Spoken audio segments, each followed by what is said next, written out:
there are a lot of things are going on in the world. இவ்வுலகத்தில் அநேக காரியங்கள் நடக்கின்றது. Every time they try to mix with the word of God.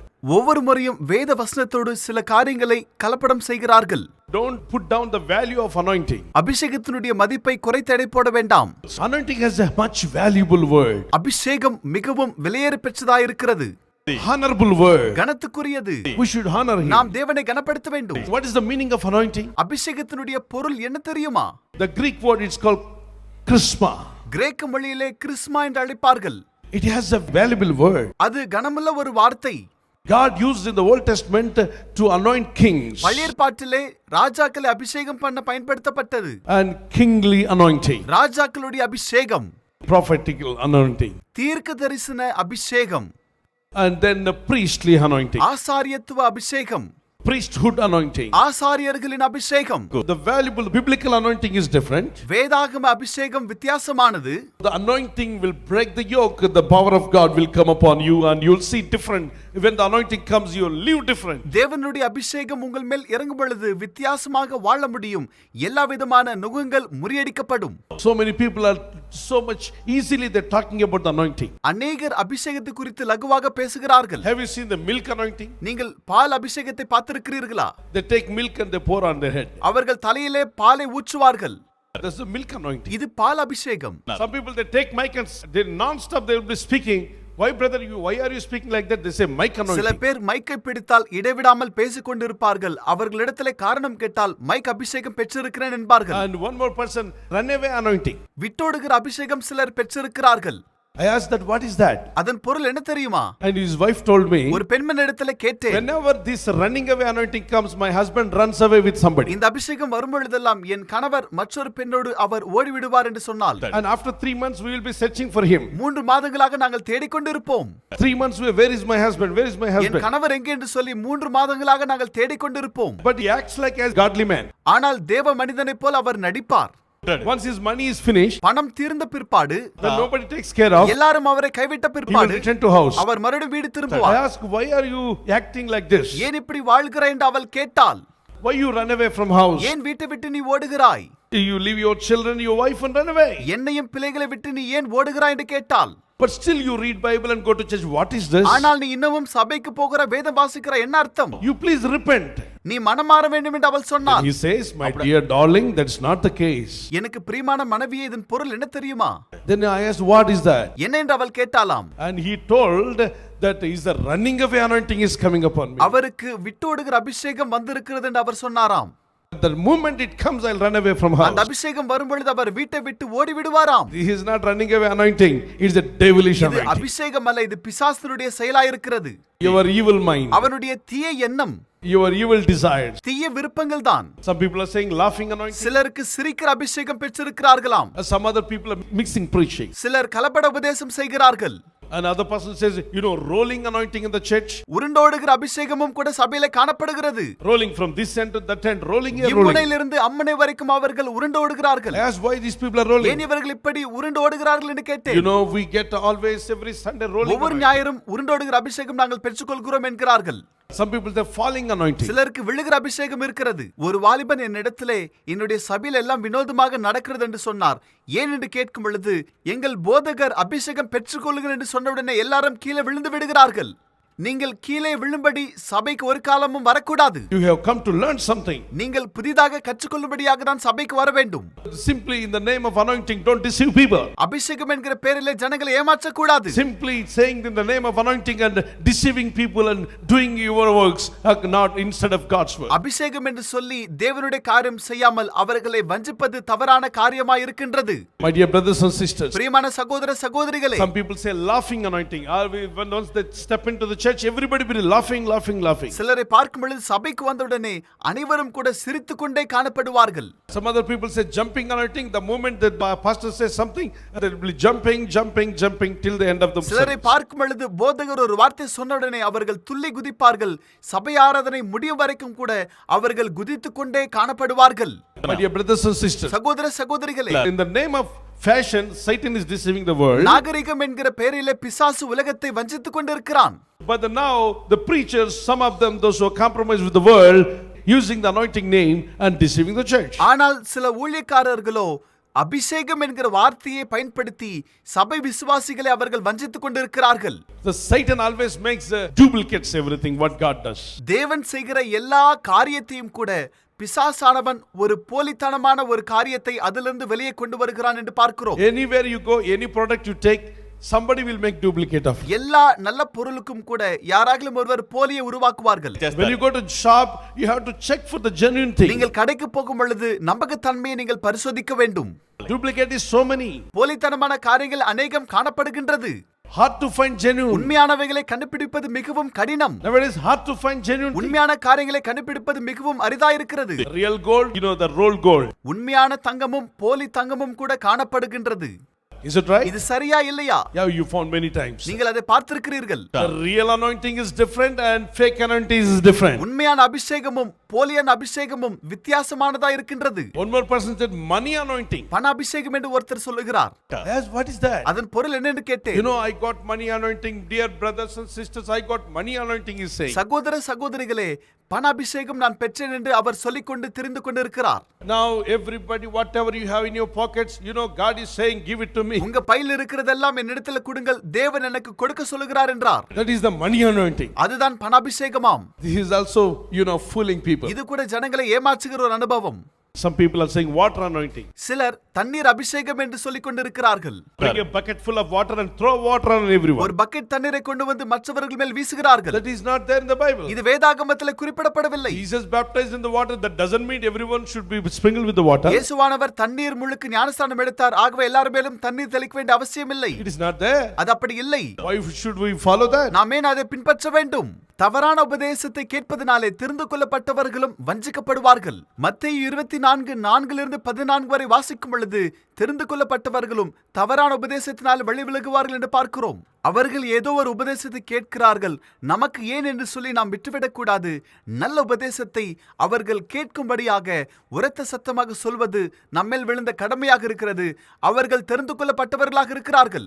அவர்களும் தவறான உபதேசத்தினால் வஞ்சிக்கப்படுகிறார்கள் என்று 1 தீமோத்தேயு 4:2 நாம் வாசிக்கின்றோம். And some other will say, God has given a special anointing. If I say and stand, everybody will fall. Before they fall, he'll tune their mind. தேவன் எனக்கு அபிஷேகம் கொடுத்திருக்கிறார், நான் சொன்னால் அனைவரும் கீழே விழுவார்கள் என்று அவர் சொல்லுகிறார். ஆனால் ஜனங்களுடைய மனதை அவர் அவனமாகவே வசியப்படுத்தி இருக்கிறார். The believers will be thinking, if I don't fall, I am not touched by the power of God, so I have some sin, so it is better to fall. Come on. அவர் சொல்லும் பொழுது நான் விழாவிட்டால் நான் பாவி என்று பொருள். ஆகவே அவர் சொல்லும் பொழுது நான் விழ வேண்டும் என்று சொல்லி அவர்களாகவே எண்ணிக்கொண்டிருக்கிறார்கள். தையல்காரர்கள் 2 பேர் ராஜாவினிடத்தில் வந்து, இந்த ஆடை நீதிமான்கள் கண்களுக்கு தான் தெரியும், உங்களுக்கு தெரிகிறதா என்று சொல்லி அவர்கள் இவ்விதமாக வீச துவங்கினார்களாம். ஆனால் ராஜாவுக்கு ஒன்றும் தெரியவில்லை. அப்பொழுது தையல்காரர்கள் ராஜாவை நோக்கி, நீதிமான்கள் பக்தியுள்ளவர்களுக்கு மாத்திரமே இந்த ஆடை கண்களுக்கு தெரியும் என்று அவர்கள் சொன்னார்களாம். பக்கத்திலே ராணி இருப்பதினாலே ராணி முன்பதாக பாவியாக காணப்படக்கூடாது என்பதற்காக தெரிகிறது என்று சொன்னாராம். ஆனால் அவர்கள் கையிலே வஸ்திரமே இல்லை. இப்பொழுது ராணியை பார்த்து அந்த தையல்காரர்கள், ராணி, எங்கள் கையிலே இருக்கிற வஸ்திரம் உங்களுக்கு தெரிகிறதா என்று கேட்டார்களாம். ஆனால் இந்த வஸ்திரமானது சாதாரண வஸ்திரம் அல்ல, அனைவர் கண்களுக்கும் தெரியாதென்றார்கள். யார் உண்மையாக வாழ்கிறார்களோ, நீதிமான்களாக காணப்படுகிறார்களோ, அவர்கள் கண்களுக்கு மாத்திரமே இந்த வஸ்திரம் தெரியும் என்று சொல்லும் பொழுது, தான் பாவியாக காணப்படக்கூடாது என்பதற்காக ராஜா முன்பதாக என் கண்களுக்கும் தெரிகிறது என்று சொல்லி அவள் சொன்னாலாம். ஒருவேளை நான் தெரியவில்லை என்று சொன்னால் ராஜா நான் பாவியாகிய பெண் என்று நினைப்பார் என்று சொல்லி ராணியும் கூட பொய் சொன்னாள் என்று பார்க்கிறோம். இறுதியாக ராஜா என்ன செய்தார் தெரியுமா? என் கண்களுக்கும் தெரியவில்லை, மந்திரியாவது கூப்பிட்டு பார்க்கிறேன், அவர் கண்களுக்காகலும் தெரிகிறதா என்று பார்க்க வேண்டும் என்பதற்காக மந்திரியை அழைத்து, மந்திரியே, உன் கண்களுக்கு இந்த வஸ்திரம் தெரிகிறதா என்று சொல்லி மந்திரியை பார்த்து கேட்டாராம். ஏற்கனவே இந்த தையல்காரர்கள் மந்திரியை பார்த்து, இந்த வஸ்திரம் யார் கண்களிலே பரிசுத்தமாய் வாழ்கிறார்களோ, பேச்சிலே பரிசுத்தம் காணப்படுகிறதோ அவர்களுக்கு மாத்திரமே காணப்படும் என்று சொல்லி அவர்கள் ஆணித்தரமாக அவரை பயமுறுத்தும்படி ஏற்கனவே சொல்லியிருந்தார்கள். அப்பொழுது மந்திரி, எவ்வளவு அழகாக இருக்கிறது இந்த வஸ்திரம் என்று சொன்னாராம். காரணம் என்ன தெரியுமா? வஸ்திரம் என் கண்களுக்கு தெரியவில்லை என்று சொன்னால் ராஜா நீ பொய்யன் என்று சொல்லி கொலை செய்து மற்றொருவரை மந்திரியாக வைத்து விடுவார் என்று சொல்லி இவரும் கூட ஏமாற்றம் அடைந்து பொய் சொன்னார் என்று பார்க்கிறோம். அங்கிருக்கிற காவலாளர்களையும் கூட ராஜா கேட்டாராம். ராஜா இருதயம் படபடவென்று அடிக்கிறது. காரணம், அவர் கண்களுக்கு தெரியவில்லை. ஆனால் காவலாளர்கள் அனைவரும் கூட அழகாக இருக்கிறது என்று சொல்லி அவர்களும் போய் சொன்னார்கள். பிறகு அந்த வஸ்திரத்தை அவர்கள் தைக்க கொண்டு போனார்களாம். இதை நான் தைத்து உங்களுக்கு கொடுக்கும் பொழுது நீங்கள் இந்த வஸ்திரத்தை தரித்து கொண்டால் உலகத்திலே நீங்கள் தான் தலைச்சிறந்த ராஜாவாக இருப்பீர்கள், உங்களை யாரும் ஜெயிக்க முடியாது என்று சொன்னார்களாம். எனவே ராஜா இந்த வஸ்திரத்தை அணியும்படியாக குறித்த நாளுக்காக காத்திருந்தார். இவர்களோ அந்த வஸ்திரத்தை தைத்தேன் என்று சொல்லி வெறும் கையை ராஜா முன்பதாக வீச துவங்கினார்கள். அனைவரும் கூட வஸ்திரம் அழகாக இருக்கிறது என்று சொல்லி பொய் சொல்ல துவங்கினார்கள். ராஜாவுக்கு ஒன்றும் விளங்கவில்லை. இதை போட வேண்டுமா போடாமல் இருக்க வேண்டும் என்று தெரியவில்லை. கடைசியாக அவர் போடலாம் என்று சொல்லி தீர்மானம் எடுத்து வஸ்திரத்தை கையில் எடுத்துக் கொண்டாராம். அவர்கள் இவ்வண்ணமாக கொடுக்கும் பொழுது ராஜாவும் கூட அப்படியே பிடித்து கொண்டு போனார். ராஜா அந்த வஸ்திரத்தை அணிய முயற்சி செய்தார். ஆனால் வஸ்திரமே இல்லை. அவர்களோ மேலாடையை கழற்றி வஸ்திரம் அணிய சொன்னார்கள். அப்பொழுது ராஜா உள்ளாடையோடு மாத்திரம் இந்த வஸ்திரத்தை மேலே அணிந்து கொண்டாராம். இப்பொழுது ராஜா இந்த வஸ்திரத்தை அணிந்து கொண்டு யானை மேல் ஏறி பவனி வருகிறாராம். எப்படி இருக்கிறது என்று ராணியிடத்தில் கேட்கும் பொழுது மிகவும் அழகாக இருக்கிறது என்று சொல்லி ராணியும் போய் சொல்லுகிறார்கள். ராஜா அரை நிர்வாணமாக பவனி வரும் பொழுது ஜனங்கள் எல்லாரும் கூட கண்களை மூடினார்களாம். ஏற்கனவே சட்டம் பிறப்பிக்கப்பட்டது. யாரெல்லாம் கூட கண்களை மூடுகிறார்களோ அவர்கள் பாவிகள். எனவே யார் கண்களை மூடுகிறார்களோ அவர்களை சிறையிலே போட வேண்டும் என்று சொல்லி கட்டளை பிறந்ததாக நாம் பார்க்கின்றோம். பொது ஜனங்கள் ராஜாவை பார்க்கும் பொழுது வஸ்திரம் இல்லாமல் அரை நிர்வாணமாக ராஜா வருகிறதை பார்த்து வியந்தார்கள். ஜனங்கள் கண்களை மூட நினைத்தாலும் கண்களை மூடினால் பாவிகள் என்று சிறையிலே போடுவார்கள் என்பதற்காக அவர்களும் பயந்து கொண்டிருந்தார்கள். ராஜா அங்குமிங்குமாக பார்த்து எப்படி இருக்கிறது என்று ஜனங்களிடத்தில் கேட்டால் அனைவரும் பிரமாதம் என்று சொன்னார்களாம். ஆனால் ராஜாவின் இருதயத்திலே ஒரு விதமான நெருடல் காணப்பட்டு கொண்டிருந்தது. அப்பொழுது ஒரு நாளிலே ஒரு சிறு பையன் தன்னுடைய தகப்பனார் இடத்திலே நானும் கூட ராஜாவை காண வேண்டும் என்று வருந்தி கேட்டுக்கொண்டான். அப்பொழுது அந்த தகப்பனார் என்ன செய்தார் தெரியுமா? குழந்தையை தூக்கி தன்னுடைய தோளில வைத்துக்கொண்டு ராஜாவை பார் என்று சொல்லி அவர் சொன்னாராம். அந்த குழந்தை ராஜாவை பார்த்து வாய் அடித்துக்கொண்டு அவன் சிரிக்க ஆரம்பித்தானாம். சிரிப்பது யார் என்று பார்க்கும் பொழுது அந்த சிறுவன் ராஜாவை பார்த்து, ராஜா, நீர் ஆடை அணியாமல் இருக்கிறீர்கள் என்று சொல்லி அவன் கேலி செய்ய துவங்கினானாம். Oh king, you don't have dress. ராஜா, உங்களுக்கு வஸ்திரம் இல்லை என்றான். இந்த வார்த்தை கேட்டவுடனே ராஜாவுக்கு சத்தியம் விளங்கினது. பெரியவர்கள் அனைவரும் கூட பொய் சொல்லுகிறார்கள். சிறு பிள்ளைகளுடைய பார்வையிலே வாழ்க்கையிலே பாவம் இருக்காது. அவர்கள் உண்மை சொல்லுகிறார்கள் என்று மகனே மறுபடியுமாக சரியாக பார் என்று அவர் கேட்டாராம். கோபம் அடைந்து தையல்காரர்களை பிடிக்க சொல்லும் பொழுது அந்நேரத்திலே அவர்கள் ஊரை விட்டு ஓடிவிட்டார்களாம். பாருங்கள் தேவஜனமே, ராஜாவையும் அவர்கள் ஏமாற்றினார்கள். உண்மையை பொய் என்றும் பொய்யை உண்மை என்றும் மெய்ப்பிக்கிற காலகட்டத்திலே நாம் வாழ்ந்து கொண்டிருக்கிறோம் என்பதை மறக்கக்கூடாது. அப்போஸ்தலனாகிய பவுலும் கூட கிறிஸ்துவை அல்லாத உபதேசத்தை நீங்கள் கேட்கக்கூடாது என்று சொல்லி இருக்கிறார். தேவதூதர்களை உபதேசித்தாலும் அதற்கு நாம் நிச்சயம் செவி கொடுக்க கூடாது.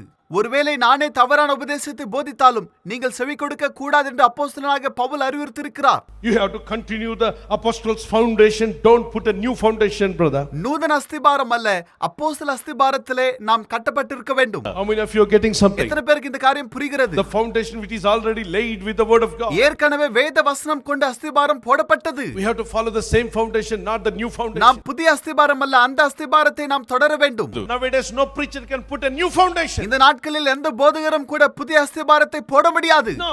இல்லை. Even an angel comes, don't allow that. தேவதூதர்கள் வந்தாலும் நீங்கள் அனுமதிக்க கூடாது. This is already, the foundation is done. ஏற்கனவே அஸ்திபாரமானது போடப்பட்டது. We have to follow the same foundation. நாம் அந்த அஸ்திபாரத்தை பின்பற்ற வேண்டும். We have to build our spiritual life on the foundation which God has laid the foundation through the apostles in the book of Acts. அப்போஸ்தலர்களை கொண்டு தேவன் போட்ட அஸ்திபாரத்தை நாம் அனைவரும் கூட பின்பற்றுவதுதான் கடமையா இருக்கிறது. Then we will not be misled by anybody. அப்பொழுது நாம் மற்றவர்களாலே தவறான வழியில போக மாட்டோம். This word will never change. Heaven and earth may pass away, the word of God will never pass away. வானமும் பூமியும் ஒழிந்து போனாலும் தேவனுடைய வார்த்தைகள் ஒரு காலமும் மாறாதென்று நாம் வாசிக்கிறோம். Matthew 24 verse 35. மத்தேயு 24:35 வசனம். Mark 13 verse 31. மார்க் 13:31 வசனம். Psalms 146 verse 7. 146 சங்கீதம் 7 The வசனம். word of God will never pass away. தேவனுடைய வார்த்தை ஒரு காலம் ஒழியாது. It will stay forever. அது நிரந்தரமாக நிற்கும். 1 Corinthians chapter 7 verse 31. 1 கொரிந்தியர் 7:31 வசனம். 1 John chapter 2 verse 17. 1 யோவான் 2:17 வசனத்திலே பார்க்கின்றோம். Hebrews chapter 6 verse 18. எபிரேயர் 6:18 வசனம். The word of God will stay forever. தேவனுடைய வார்த்தை நித்திய காலமாக நிலைநிற்கும். Let us build our spiritual life on the right foundation, not on a wrong foundation. நம்முடைய ஆவிக்குரிய வாழ்க்கை தவறான அஸ்திபாரத்தின் மேல் அல்ல, சரியான அஸ்திபாரத்தின் மேல் நிலைப்பட்டு இருக்க Let வேண்டும். us follow what the Bible says. வேதம் சொல்கிறதை நாம் பின்பற்ற வேண்டும். My dear brothers and sisters, பிரியமான சகோதர சகோதரிகளே, let's not be deceived by fake things. நாம் பொய்யான காரியத்தினாலே வஞ்சிக்கப்படக்கூடாது. Let's look into the right word. நாம் சரியான வார்த்தைகளை கவனிக்க வேண்டும். Look into Jesus இயேசுவை நோக்கி பார்க்க வேண்டும். and follow the right real anointing. சரியான அபிஷேகத்தை பின்பற்ற வேண்டும். Be filled with the Holy Spirit. பரிசுத்த ஆவியினால் நிரப்பப்பட வேண்டும். How many will take a decision today? எத்தனை பேர் இந்த நாளிலே தீர்மானம் எடுக்கிறீர்கள்? I'll follow the word of God. நான் தேவனுடைய வார்த்தையை பின்பற்றுவேன். Pure righteous word of God. தேவனுடைய சத்திய வசனத்தை நான் பின்பற்றுவேன். Right word of God. சரியான தேவனுடைய வார்த்தையை. Those people put one hand on your chest, one hand to the Lord Jesus. ஒரு கரத்தை இருதயத்தின் மேல் வைத்து ஒரு கரத்தை உயர்த்தி நாம் ஜெபிக்க போகிறோம். Pray loudly. சத்தமாக ஜெபியுங்கள். Father, touch my life. பிதாவே என் வாழ்க்கையை தொடும். Anoint me, Jesus. என்னை அபிஷேகியும். Fill me with the Holy Spirit. பரிசுத்த ஆவியினால் என்னை நிரப்பும். Give me the gifts of the Holy Spirit. ஆவியின் வரங்களை எனக்கு நீர் தருவீராக ஆண்டவரே. But let me not live against you, Lord. உமக்கு விரோதமாக நான் வாழக்கூடாது ஆண்டவரே. Let me not go away from you. உமக்கு தூரமாக நான் ஒரு காலமும் போகக்கூடாது. Let me never disorder God's word. தேவனுடைய வார்த்தையை நான் ஒரு காலமும் புரட்டக்கூடாது. Put me in a right track. சரியான வழியில் என்னை நிறுத்துவீராக. Lead me in a right way. சரியான வழியில் என்னை நடத்துவீராக. Anoint me, Holy Spirit. பரிசுத்த ஆவியானவர் என்னை அபிஷேகியும். Flow through me, Jesus. எனக்குள்ளாக நீர் புரண்டோடுவீராக. Touch your people, my Jesus. உம்முடைய ஜனங்களை நீர் தொடுவீராக.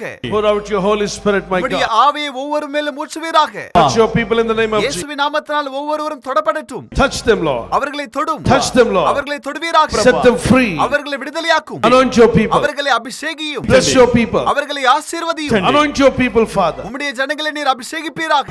Everyone be touched. ஒவ்வொருவரும் தேவனாலே நிச்சயம் இந்த நாளிலே தொடப்படட்டும். Financial blessings. பொருளாதார ஆசீர்வாதம். Spiritual blessings. ஆவிக்குரிய ஆசீர்வாதம். Good health. பூரண சுகம். Sound mind. பூரண ஞானம். All these things are mine in Jesus' name. இவைகள் எல்லாம் இயேசுவின் நாமத்தினாலே எனக்கு சொந்தம். Thank you, Lord, for blessing me. எங்களை ஆசீர்வதித்ததற்காக நன்றி. Thank you, Lord, for blessing me. எங்களை ஆசீர்வதித்ததற்காக நன்றி. In Jesus' name I pray. இயேசுவின் நாமத்தினால் ஜெபிக்கிறோம் நல்ல பிதாவே. Amen. ஆமென்.